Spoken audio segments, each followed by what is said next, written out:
नमस्ते दोस्तों, मेरा नाम मुकेश, मैं एक शराबी हूँ। हाँ मुकेश, केवल और हाँ मुकेश केवल भाई। हाय हाय एवरीवन। केवल और केवल ईश्वर की कृपा है, आप भाइयों की मदद है, और ये अल्कोहलिक्स अनोनिमस का पावरफुल स्पिरिचुअल प्रोग्राम है। यही वजह है मैंने सुबह से शराब नहीं पी है, एक संतुलित जीवन जीने की कोशिश जारी है। दोस्तों मेरी एडमिशन अल्कोहलिक्स अनोनिमस में अक्टूबर 2016 को हुई थी। मैं खुद को शराबी मानता ही नहीं था। शायद इसकी वजह ये थी कि मैं दिन में शराब नहीं पीता था। मेरे ऊपर कर्जे नहीं हुए थे, मेरी बीवी मेरे को छोड़ के नहीं गई थी।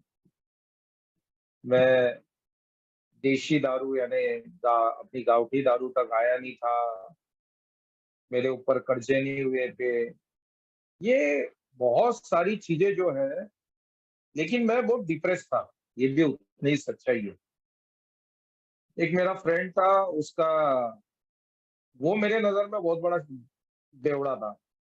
और मुझे हमेशा ऐसा लगता था कि यार इसकी दारू बंद हो जाना चाहिए, मर जाएगा ये। और वो मेरा चाइल्डहुड फ्रेंड था, हम लोग स्कूल में साथ में पढ़े और काफी, और उस समय में भी साथ में ही थे। एक फ्रेंड क्या ऐसी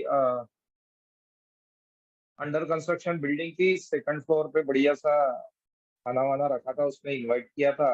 और तब वो मेरे मित्र ने शराब पीने से मना किया। और यार मेरे को बड़ा अट्रैक्शन हुआ, मैं बोला यार इतना बड़ा बेवड़ा शराब नहीं पी रहा, मतलब यार क्या है। उसने मुझे बताया यार मैं पिछले 3 महीने से शराब नहीं पिया हूँ, और एक ऐसी ऐसी संस्था है मैं वहां जाता हूँ। उसने और एक नाम बताया मेरे को जिसको मैं पहले से जानता था, और वो भी बहुत बड़ा शराबी था मेरे नजर में। बोले यार वो तो पिछले 9-10 महीने से शराब से दूर है। तो यार मेरे को बड़ा अट्रैक्शन हुआ, और मैं सेकंड डे नागपुर में एक आधार समूह करके सुबह 7 से 8 की मीटिंग होती। सेकंड डे मैं यहाँ पहुंच गया। By the grace of God पहले ही दिन से सोब्राइटी मिली। धीरे धीरे आगे बढ़ता रहा मैं। सुबह शाम की मीटिंग्स है नागपुर में, दोनों मीटिंग्स कर रहा था। बहुत क्यूरियोसिटी बढ़ रही थी क्योंकि नया नया सीखने को मिल रहा था। क्या बता रहे थे यार, ये अल्कोहलिज्म इज अ डिसीज, ये अपने आप में एक बीमारी है। ये बता रहे थे मेंटल ऑब्सेशन, फिजिकल एलर्जी की भैया, दारू न पीते हुए दारू पीने के ख्याल, दारू के प्रति जुनून, दिमाग को लगी हुई यानी मानसिकता को लगी हुई बीमारी है। और शराब संतुलित मात्रा में हम लोग नहीं पी सकते। पेट के अंदर पहला ही पैक जैसा जाता है, शराब का पहला ही घूंट घातक है। मेरी फिजिकल एलर्जी एक्टिव हो जाती है और मैं मोर एंड मोर की बीमारी में फंस जाता हूँ। और मैं इतनी पी लेता हूँ जितना मैं पीना नहीं चाहता हूँ। दोस्तों इस बीच मैंने 2016 का नागपुर कन्वेंशन अटेंड किया। लकी भाई, कुशन भाई, बाबू भाई, इन सारे ओल्ड टाइमर्स को सुना। और मुझे मेरे दिमाग में धीरे धीरे यह आने लगा, क्योंकि मैं इन्वेंट्री लेते रहता था मीटिंग्स में, कि मेरे दिमाग में जो प्रोग्रेस का मतलब था ना, वो था फाइनेंशियल प्रोग्रेस। कि बॉस अपन बहुत पीछे रह गए यार। क्योंकि मेरे साथ वाले मेरे दोस्त, उन्होंने फाइनेंशियल बहुत प्रोग्रेस किया था। शराब और मेरे कैरेक्टर डिफेक्ट की वजह से मेरा जो एजुकेशन है वो कोलैप्स हुआ, वो पूरा हुआ नहीं। एजुकेशन कोलैप्स हुआ, उसके वजह से जो करियर होना चाहिए ट्रैक पे वो करियर नहीं हुआ। और इस बीच मैं अल्कोहलिक अनोनिमस में आ गया, सोबर था। तो मैं हमेशा अल्कोहलिक अनोनिमस के भीतर शेयरिंग्स में ये सुनते रहता था कि बॉस ये अल्कोहलिक अनोनिमस में कब आया था, जब आया था तब इसकी फाइनेंशियल सिचुएशन क्या थी और अब क्या है। मुझे फाइनेंशियली साउंड दिखने वाले लोग ज्यादा अट्रैक्ट करते थे। वास्तविकता ये है कि अल्कोहलिक्स अनोनिमस में हर तरह का व्यक्ति आता है। हर जात का, हर धर्म का, अलग अलग फाइनेंशियल स्टेटस, अलग अलग फैमिली स्टेटस, सोशल स्टेटस, अलग अलग ईश्वर को मानने वाले व्यक्ति अल्कोहलिक अनोनिमस में है। और मेरी भी बारी आती थी तो मैं भी शेयर करता था। ऐसे 4 महीने बीते दोस्तों, convention, Gondia workshop, Umred workshop, fellowship में रहना, सुबह की मीटिंग करना, शाम की मीटिंग करना। और मैंने बहुत रॉक बॉटम स्टोरी सुनी। यार किसी ने अपनी बीवी जला दी, किसी ने अपने बाप को मार दिया, किसी ने घर के भगवान बेच के खा गए। और दोस्तों यकीन मानो, इस कुर्सी पे बैठकर मेरे दिमाग में मैं सिर्फ कट कट कट कट करते रहता रहा। कट मीन्स मैंने ऐसा नहीं किया, मैंने ऐसा नहीं किया, मैं ऐसा नहीं हूं। इसका परिणाम ये निकला कि मेरे दिमाग में निगेटिविटी स्टोर होने लगी। मेरे दिमाग में ये सब चीजें आने लगी, यार गलती से आगे मुकेश अपन इधर। ठीक है, शराब पीना गलत चीज है, सोशल इमेज खराब होती है, पैसे खराब होते हैं, शरीर खराब होते हैं, लेकिन यार ये जो ऑर्गेनाइजेशन में ये लोग जो बात कर रहे हैं, ऐसे नहीं है अपन। और एक चीज यहाँ और एक शेयर की जाती कि यार 80-85% लोगों को शराब पीना आता। ओकेजनल प्लानर, सोशल ड्रिंकर या रोज भी पीते हैं, हार्ड ड्रिंकर भी है, तो भी वो अल्कोहलिक नहीं है। और मेरा मनी मन वो सुप्त विचार जो चल रहा था कि यार अपन मैनेज कर लेंगे यार, इनको नहीं हुआ। और 4 महीने बाद मेरे दिमाग में धीरे धीरे वो थॉट्स पक्का होने लगा। और मेरे दिमाग में ये थॉट आया कि मतलब क्या रोज रोज जाना यार। और ये बताते क्या है ये लोग, वही बताते ये बीमारी है, वो बताते इधर गिरा ड्रंकोलॉजी। और one day at A time, भाई आज मीटिंग कर, प्रेयर कर, ये कर वो कर। नो डाउट यार, रोज नया नया बताइए भी क्या। अभी रोहित भाई ने बताया कि 12 स्टेप का प्रोग्राम है हमारा। 12 कदम से मीटिंग बनी, मीटिंग्स में 12 स्टेप अपने अपने एक्सपीरियंस से शेयर किए जाते हैं। और वही हुआ, मैंने 4 महीने बाद मैं दूर हो गया। मतलब कौन से ये तोपंची लोग हैं यार, रोज यहाँ नया नया नॉलेज पड़ता है। ठीक है ना, मैनेज कर लेंगे अपन। रोज मीटिंग को क्या जाने की जरूरत है। मैंने बिग बुक खरीद लिया था, पासीटॉन खरीद लिया था, लिविंग सोबर खरीद लिया था, 12x12 खरीद लिया था। सिर्फ खरीद लिया था, घर में पड़ा था। इस बीच में वो किताबें भी मैं क्यों पढ़ता था, ओनली फॉर शेयरिंग। यार बिल्डब्ल्यू को स्पिरिचुअल फ्लैश क्या हुआ, 10 जून 1935 को कब हुआ, डॉक्टर बॉब कब आया, बिल्डी कब आया, हैंची कब आया, ये सारी हिस्ट्री है ना। भविष्य के प्रति बेफिक्री पागलपन की निशानी है। ये सारी चीजें मैं जो पढ़ रहा था ना, ओनली फॉर शेयरिंग। परमात्मा ने थोड़ा बहुत अच्छा बोलने का, शायद ग्रेस ऑफ गॉड है मेरे ऊपर, थोड़ा बहुत मैं शायद अच्छा बोल लेता हूँ। और फिर वो तालियां, फिर लोग बोलते थे यार क्या बढ़िया बोल रहा है। कितने दिन हो गए, मैं गोंदिया गया था, एक वर्कशॉप था, वहां मुझे शेयरिंग मिली थी। 3 महीना हुआ था मुझे। उन्होंने बड़ी तारीफ की, सच्ची थी झूठी थी मेरे को नहीं पता, लेकिन मैं, मेरे अंदर का ईगो बढ़ गया था। मैं बोला मैं क्या बोलता हूँ यार। 3 महीने हो गए, यहाँ साले 15-15 साल से ये लोग आ रहे हैं, इनको ढंग से सब्जेक्ट रखना नहीं आता। और मैं तो बहुत प्रॉपर बोल रहा हूँ। फिजिकल एलर्जी, मेंटल ऑब्सेशन के प्रॉपर एग्जांपल्स दे रहा हूँ मैं, स्पिरिचुअल बैंकरप्सी के प्रॉपर एग्जांपल दे रहा हूँ। One day at a time है तो मैं one day at a time पे ही बोल रहा हूँ। धीरे चलो बोला तो धीरे चलो भी बोल रहा है। यार ये तो सिर्फ कुछ भी सब्जेक्ट दो तो अपना वही बताते, इधर गिरा उधर गिरा, ये गिरा वो गिरा। ये स्टोर होना शुरू हो गया बॉस मेरे दिमाग में।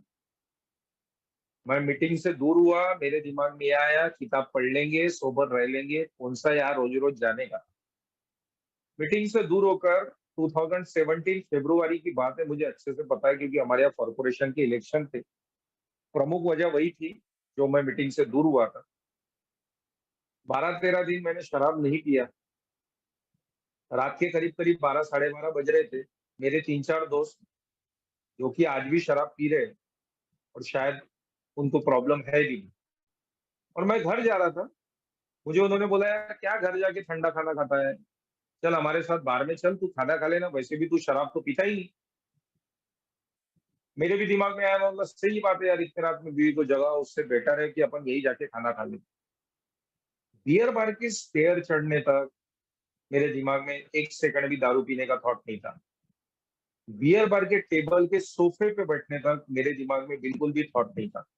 मैंने मेरा खाना ऑर्डर किया, उन्होंने अपनी शराब ऑर्डर की, और वो शराब के पैक बना रहे थे। ये बीमारी इतनी खतरनाक है ना। ये आप अल्कोहलिक अनोनिमस से दूर हुए, उसके थॉट्स वो कपूर की तरह वेपोरेट होते जाते हैं, और जैसे ही वो वेपोरेट होते जाते हैं आपको पता ही नहीं चलता कि आप कब पीने वाले हो। मेंटल ऑब्सेशन जो है अनकॉन्शियस माइंड में तो अभी भी भरा है, कितने भी साल हो जाए। बस वो अनकॉन्शियस कैसे से कब कॉन्शियस माइंड में ट्रांसफर हो जाएगा, पता ही नहीं चलता। बस वही मेरे साथ हुआ। मेरे दिमाग में थॉट आया यार 4 महीने में शराब नहीं पिया अपन, कोई बहुत बड़ी चीज है, 98 नहीं पी लेंगे और मैनेज कर लेंगे यार अपन।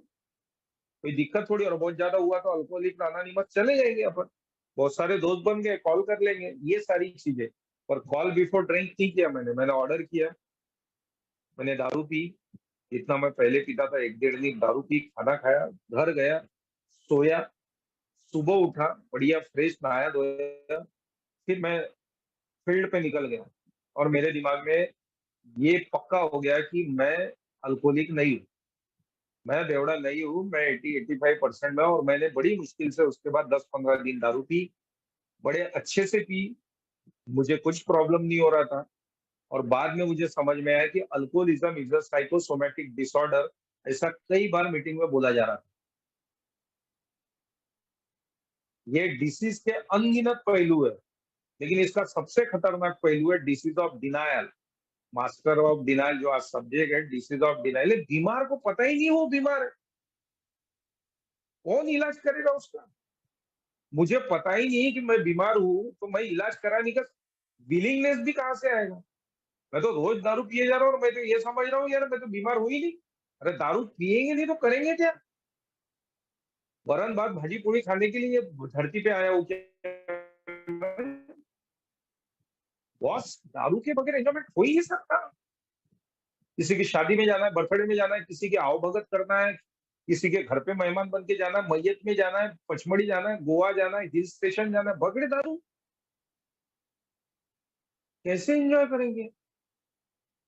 ये सारी चीजें स्ट्रांगली मेरे दिमाग में बढ़ गई। 15-16 दिन दारू पीने के बाद मैं सच में साइकोसोमेटिक धीरे धीरे होने लगा। डिप्रेशन नाम की बीमारी जो बोलते हैं ना, डीप डिप्रेशन, एकदम डीप डिप्रेशन मेरे को धीरे धीरे होने लग गया। मुझे समझ में नहीं आ रहा था कि एग्जैक्टली हो क्या रहा। मेरे अंदर बहुत ज्यादा एंजाइटी भर गई। मुझे लेफ्ट साइड में ऐसा हाथ धीरे धीरे धीरे धीरे पेन करता था, वो मेरे पीछे हार्ट के पीछे पेन करता था, और धीरे से हार्ट में पेन होने लगता था, और मुझे ऐसा लगता था अब अटैक आएगा और मैं मरने वाला हूं। उस 8 महीने के रिलैप्स पीरियड में मैंने कम से कम मेरी 30 बार ईसीजी कराया, 30 बार। मेरे घर के करीब 1 किलोमीटर पे कार्डियोलॉजिस्ट है, हॉस्पिटल, उनको सुबह मैंने 3-3 बजे उठाया। वो कुछ नहीं यार, मेरे को एक पैंडी एसिडिटी की गोली दे देते थे, हाफ एन आवर हम लोग बात करते थे, मुझे अच्छा लगने लगता था। कई बार ईसीजी, इको कराया, टीएमटी कराया, डॉक्टर ने तो ये भी बोल दिया बॉस एंजियोग्राफी बची है वो भी कर ले। मेरा डे बाय डे वेट कम होते जा रहा था। मैं रोज अपने हाथों को, कभी पैरों को, कभी चेहरे को देखता था। ऐसा लगता था कि क्या हो रहा, क्या रहा है मुझे। मुझे सुबह उठकर ब्रश करने की भी इच्छा नहीं होती थी, नहाने की इच्छा नहीं होती थी, भूख नहीं लगती थी, खाना खाने की इच्छा नहीं होती थी, काम करने की इच्छा नहीं होती थी, पैसे कमाने में इंटरेस्ट नहीं रह गया था, सेक्स करने में इंटरेस्ट नहीं रह गया था, किसी बात में इंटरेस्ट नहीं रह गया था। और जो साइकोसोमेटिक डिसऑर्डर बोलते हैं, मैं बहुत लिटरली पगला हो गया था। पहले तो मैं एलोपैथिक डॉक्टर के पास गया, उन्हें 2-4-5 गोलियां दी पर कोई फायदा नहीं। उसके बाद अल्कोहलिक अनोनिमस में बीच बीच में मैं जाया करता था, एक नाइट विजिल में साइकेट्रिक आया था। मैंने उनसे पूछा था, मैंने बोला यार मेरे साथ ऐसा ही हुआ, मैं 4 महीने यहाँ आया था, मैं बड़ा सुंदर जीवन जिया था, लेकिन now I am so much depress, मेरे मूड स्विंग्स करते हैं बार बार। उसने बोला आपको बीमारी है, आपको मेडिकेशन की जरूरत है। मैं दूसरे दिन उसके क्लिनिक पहुंच गया, 4 दिन गोलियां खाया, 5वें दिन फिर शराब पिया मैंने, फिर मैं सेकंड टाइम उसके पास गया। मैंने बोला अरे बॉस कुछ भी अच्छा नहीं लग रहा, जैसे कि वैसे ही लग रहा, आपकी गोलियों से बस मुझे नींद आती है सिर्फ, और अलाली जैसा लगता है। फिर उसने गोलियां दी। एक बार तो गोली के साथ दारू पिया तो मैंने मेरे आंखों के सामने देखा कि मेरा बदन ऐसा धीरे धीरे धीरे धीरे धीरे धीरे लाल लाल पैचेस पूरे शरीर पे हो रहे हैं। तुरंत डॉक्टर के पास भागा, क्यों मरने को बहुत डरता हूँ यार मैं। फिर ठीक हो गया। उसके डॉक्टर के पास फिर बाहर में एक बोर्ड देखा मैंने, काउंसलिंग 2017 में, 800 रुपीज पर आवर, मैंने वो भी कराया, ये फुकट में हो रही है, कोई फायदा नहीं। साइक्रेटिक खत्म हो गए, मेरे को तो साइक्रेटिक से इतना रिजल्टमेंट हो गया था कि ऐसा लगता है कि इसको 4 कनपड़ मारो, क्योंकि मैं दुनिया भर के सवाल पूछता था, वो भी इरिटेट हो जाता था, यार ऐसा हो क्यों रहा है। मेरा सब कुछ ठीक है, मेरे ऊपर कर्जे नहीं है, मेरी बीवी छोड़ के नहीं गई है, फिर भी मैं डिप्रेस क्यों? तो उसके बाद जवाब नहीं था। और उसने मुझे ये भी नहीं बताया कि ये शराब पीने की वजह से हो सकता है। मैंने होम्योपैथिक डॉक्टर्स किया, मैंने आयुर्वेदिक डॉक्टर्स किया, कोई फायदा नहीं। मैं यूट्यूब पे ऑलमोस्ट जितने भी स्पिरिचुअल गुरुज और मोटिवेशनल स्पीकर्स है, लंबी ढेर सारी यूट्यूब पे ढेर सारी लिस्ट है, सबको रात को 3-3 बजे तक सुनते रहता था मैं। और मैं क्या ढूंढता था, खुश कैसे रहे। वो मैं पढ़ रहा था, what is dopamine, oxytocin, endorphin, serotonin, क्या क्या होता है। डिप्रेशन में क्या खाना खाना चाहिए, क्या नहीं खाना खाना चाहिए, ये मैं देख रहा था। किसी ने बताया जिम लगा भाई, एंडोर्फिन बहता है, जिम लगा लिया। कभी मैं वॉक को जाता था, कोई मजा नहीं आ रहा था। मैं डे बाय डे मेरी हालत बहुत बेकार होती जा रही। कभी ऐसा लगता था किडनी खराब है, कभी ऐसा लगता था यार अपन इलीगल वो सारी चीजें किया था, साला HIV तो नहीं हुआ होगा। बहुत बेकार परिस्थिति से गुजरे मेरे दोस्तों 8। एक ऑटो के पीछे लिखा था मेडिटेशन कैंप फॉर 3 days। मैं वो मेडिटेशन कैंप भी गया, दिन भर मेडिटेशन करता था, रात में दारू पीता था, कोई फायदा नहीं। बहुत ज्यादा परेशान हो गया था, बहुत ज्यादा परेशान हो गया। ऐसा लगता था कि यार अब मर जाना ही बेहतर है। मैं आज समझ सकता हूँ यार को, जो बहुत फेमस पर्सनैलिटी, बहुत फेमस लोग जिनके पास ढेर सारा पैसा रहता है और वो सडनली सुसाइड कर लेते हैं ना, उनकी मेंटेलिटी मैं समझ सकता हूँ, क्योंकि मैं उस दौर से गुजरा हूँ। मेरे पास यार ठोस वजह नहीं थी डिप्रेशन के लिए। मेरा खुद का घर था, वाइफ की, कर्जे नहीं हुए थे, सोसाइटी में थोड़ी बहुत इज्जत थी, ढंग के कपड़े पहनता था, गाड़ी थी, सब कुछ था। फिर भी मेरा इतना खतरनाक डीप डिप्रेशन था कि ब्रश करना नहीं, खाना नहीं, नहाना नहीं, रात रात भर जगना, दिन में सोना, समझ में नहीं आ रहा। 12 अक्टूबर 2017 की रात, मैं ऐसे ही 11 सवा 11 बजे दारू पी के घर को आया होगा। और बोलते हैं ना, ग्रेस ऑफ गॉड, ईश्वर आपके साथ होता है, सिर्फ ये प्रोग्राम काम करता है अगर आप करने दो तो। ये बार बार बोला जाता है, ये चीज मेरे को आसानी से समझ में नहीं आई। ये प्रोग्राम काम कर रहा है बॉस, करने तो दे।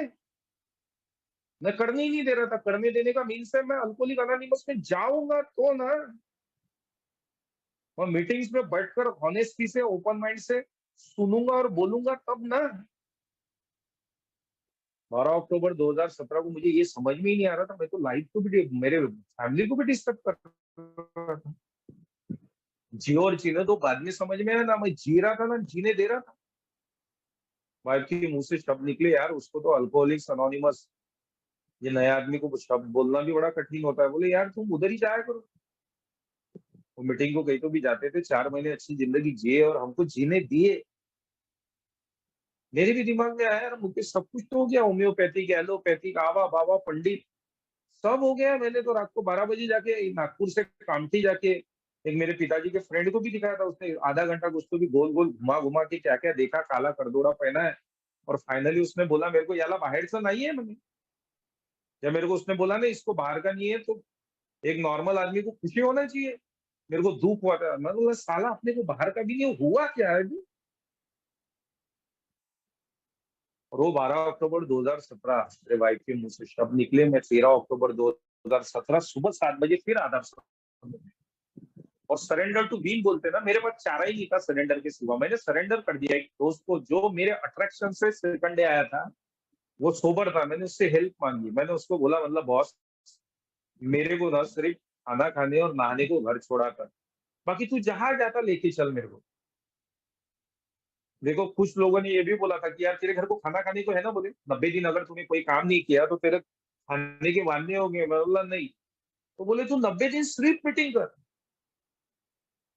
सुबह की कर, दोपहर की कर, शाम की कर। नागपुर फेलोशिप पे बहुत बड़ी ग्रेस ऑफ गॉड है, हमारे यहाँ तीनों टाइम मीटिंग है। अब ऑनलाइन मीटिंग्स मीटिंग्स नहीं थी। मैंने जो बोला गया वो सुना मैंने। अब मेरे अंदर डिसीज ऑफ डिनाइल ये बिल्कुल नहीं था कि मैं शराबी हूँ या नहीं हूँ। मैं तो यही समझ में नहीं आ रहा था कि ये डिप्रेशन क्यों हुआ है। बाद में मेरे को धीरे धीरे समझ में आया, इट्स अ डिसीज। दारू पीना अपने आप में एक बीमारी है। कुछ लोगों के बारे में दारू पीना बीमारी में परिवर्तित हो जाता है, जो मेरे मामले में हो चुका है। Alcoholism is a psychosomatic disorder, यही साइकोसोमैटिक डिसऑर्डर है। पंखे के नीचे है, पंखे के ऊपर एक जो टोकर होता है उसको नीचे करके नट देखना कि ढीले तो नहीं है पंखा, मेरे शरीर पे तो नहीं गिरेगा। इस तरह की चीजें मेरे साथ बहुत होती थी। 13 अक्टूबर 2017 को आया, धीरे धीरे सोबर हुआ, एक दिन निकला, 3 दिन निकला, महीना हुआ, 2 महीने हुए, 3 महीने हुए, साल भर हुआ, ग्रेटिट्यूड डे मनाया। पर प्रोग्राम वो बिल्डब्ल्यू साहब बोलते हैं ना, simple programme for the complicated peoples. मैं बहुत कॉम्प्लिकेटेड आदमी हूँ आज भी। डिसीज ऑफ डिनायल का मतलब ये नहीं है कि आपने सिर्फ मान लिया आप शराबी हो।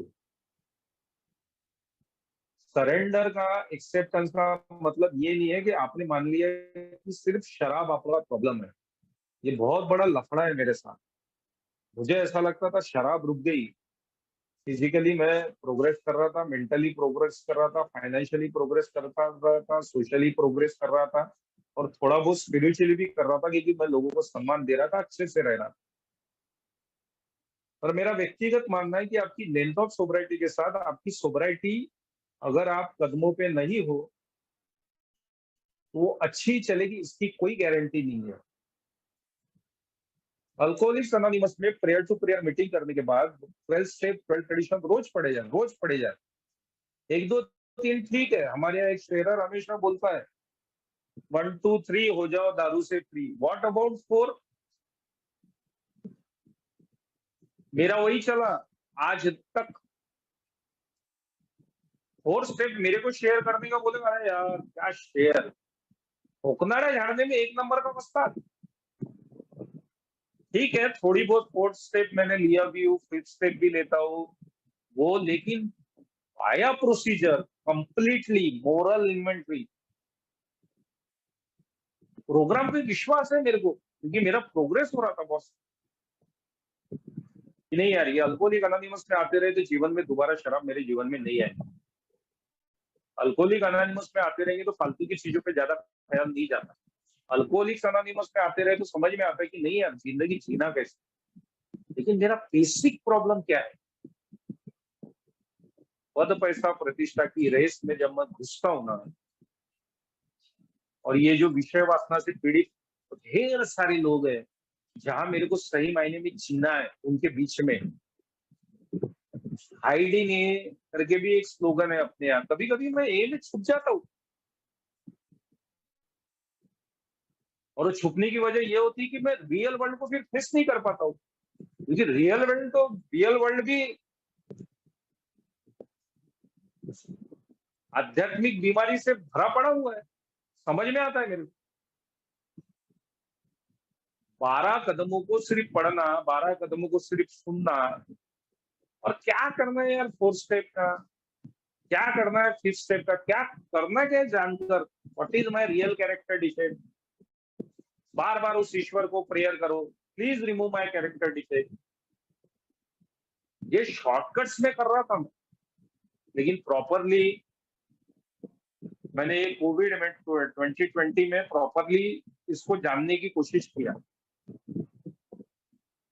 और स्पॉन्सर बनाने की जब बारी आई तो मैं सबकी इन्वेंट्री लेता था।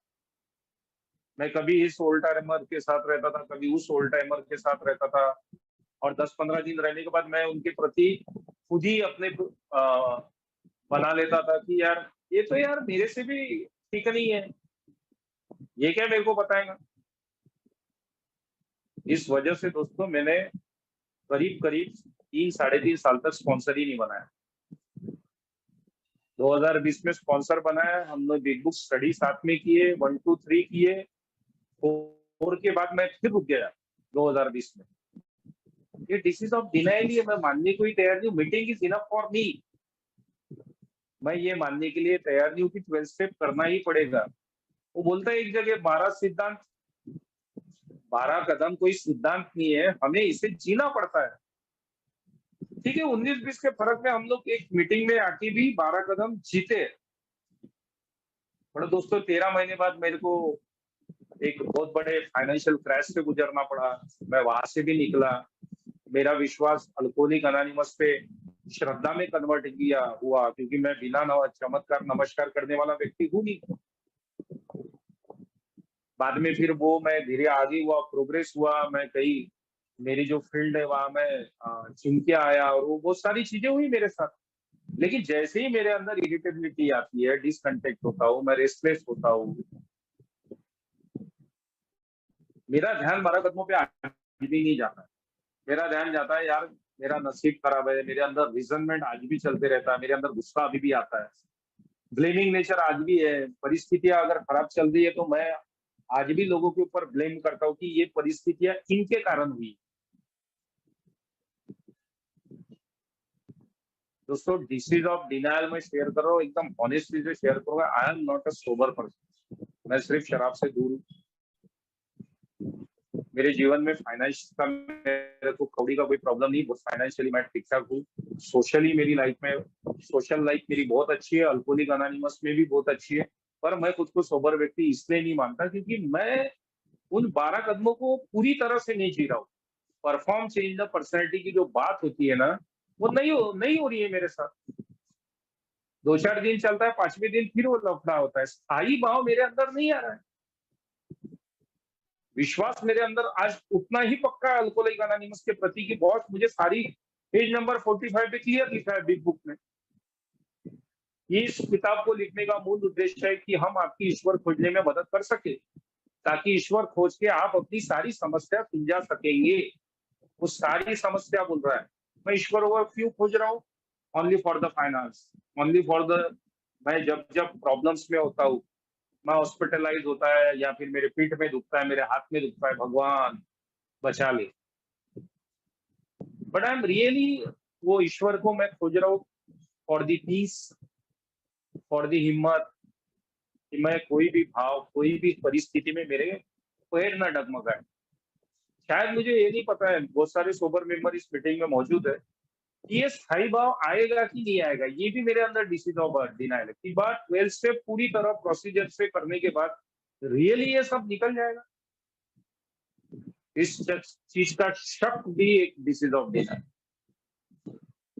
अल्कोहलिक्स अनोनिमस के 2x2 किलोमीटर की मीटिंग्स को अल्कोहलिक अनोनिमस मान लेना और अपने कंफर्ट के हिसाब से अपने पेट्रोल डीजल को नाप तोल के वही की मीटिंग्स करना, ये भी डिसीज ऑफ डिनायल है। दूसरों के ग्रुप के बारे में रूमर्स एंड गॉसिप्स, ये वोल्टामर के बारे में बात, तू वोल्टामर, ये बीमारी बढ़ाना है। मैं ये सब दारू सिर्फ बीमारी है और ये सब बीमारी नहीं है। ये जो मेरे अंदर जो भाव आते हैं ना, ये डिसीज ऑफ डिनायल। परंपराओं को ना मानना, फेसबुक पे अपने कुछ भी डालते रहना, ये ऐसे अनगिनत बीमारियों के जो पहलू है ना दोस्तों, मैंने व्यक्तिगत जीवन में अनुभव किया है। थैंक गॉड, मैं भले ही 12 कदमों पे पूरी तरह से आज भी नहीं हूँ, बट आई एम, वो बिग बुक भी बोलता है कि हम यार पूर्णता की बात नहीं करते, प्रगति की बात करते हैं। शायद पूर्णता मेरे अंदर आए भी ना, बट धीरे धीरे मैं जितना सोबर हूँ, मैं खुश हूँ। मेरा डे बाय डे प्रोग्रेस भी हो रहा है जो मैं चाह रहा हूँ। लेकिन मैं जिस तरह का भाव चाहता हूँ, क्योंकि ये आध्यात्मिक कार्यक्रम है, मुझे इसमें एक समझ में आ गया है कि मुझे ये सबसे प्रोसेस से गुजरना पड़ेगा। उन सारी वॉशिंग मशीन में खुद को मुझे डालना पड़ेगा, जिसको अच्छी तरह से अल्कोहलिक अनोनिमस 12 स्टेप से धो के एक फ्रेश, एनर्जेटिक, गुड मुकेश खड़ा करने वाली है। और अगर मैं ये नहीं करता हूँ और इसके बीच में मेरी पद प्रयसा प्रतिष्ठा की रेस, मेरा वो हिडन ईगो आता है कि क्या जरूरत है, मालूम है ना ये सब देखो, क्यों उसको पन्ने पे उतारना है, क्यों एक व्यक्ति के सामने, ईश्वर के सामने खुद को बार बार वही सब करना है। ये मुझे लगता है यार डिसीज ऑफ डिनायल। एक तरफ मैं कुछ बोल रहा हूँ, मैं जितना बोलता हूँ ना उतना भी मैंने एक्शन कर लिया ना, तो भी मेरी लाइफ बहुत ब्यूटीफुल है। और प्रॉब्लम ये है कि मैं जितना बोलता हूँ उतना एक्शन में आता नहीं है यार। बोलना बड़ा आसान है। विलियम टी सिल्कवर्थ ने डॉक्टर्स ओपिनियन में लिखा है, मेरे बारे में लिखा है, 1939 में लिख के चले गए वो लोग।